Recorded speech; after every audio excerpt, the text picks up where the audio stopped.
महाराष्ट्र राज्याचे राज्यपाल आचार्य देवव्रत यांच्या मार्गदर्शनात महाराष्ट्र राज्यातील सर्व विद्यापीठातील कृषी व अकृषी विद्यार्थ्यांमध्ये आपत्ती व्यवस्थापनाबाबत जागरूकता निर्माण होण्यासोबतच कौशल्य व नेतृत्व गुण विकसित करण्यासाठी तसेच अचानक घडणाऱ्या नैसर्गिक अथवा मानवनिर्मित घटनांमुळे होणारी जीवितहानी, मालमत्तेचं नुकसान व सामाजिक अव्यवस्था टाळण्यासाठी राज्यातील विविध महाविद्यालयात शिक्षण घेणाऱ्या विद्यार्थ्यांमध्ये राष्ट्रप्रेम, कर्तव्य आदींची जाण अधिक भक्कम करण्यासोबतच त्यांना कोणत्याही विपरीत परिस्थितीला सामोरे जाण्यासाठी व पर्यायानं स्वतःसह समाजहितासाठी तत्पर राहण्यासाठी राष्ट्रीय सेवा योजनेच्या माध्यमातून सक्षम स्वयंसेवकांची प्रशिक्षित फौज निर्माण करण्याच्या हेतूनं महाराष्ट्र राज्य आंतरविद्यापीठ आपत्तीपूर्व तयारी प्रशिक्षण शिबिर आवाहन चान्सलर्स ब्रिगेड 2025 ते 26 या 7 राज्यस्तरीय दिवसीय निवासी प्रशिक्षण शिबिराचे आयोजनाची जबाबदारी अकोला येथील डॉक्टर पंजाबराव देशमुख कृषी विद्यापीठाकडे देण्यात आली आहे।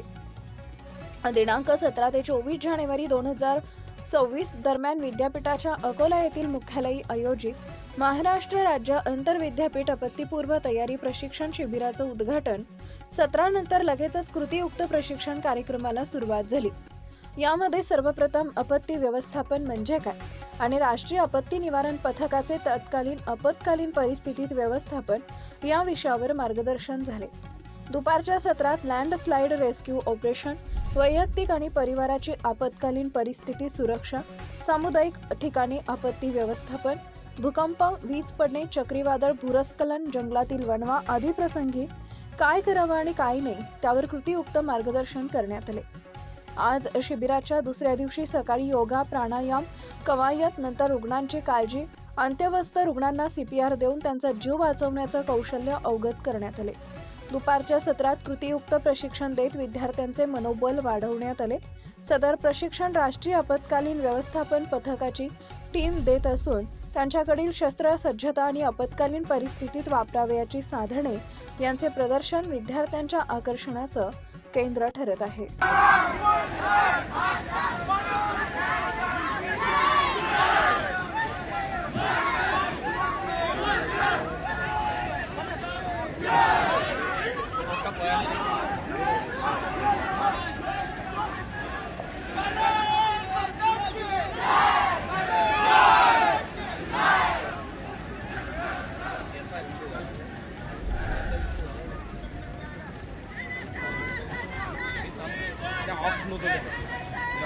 होतं ना पण तो आहे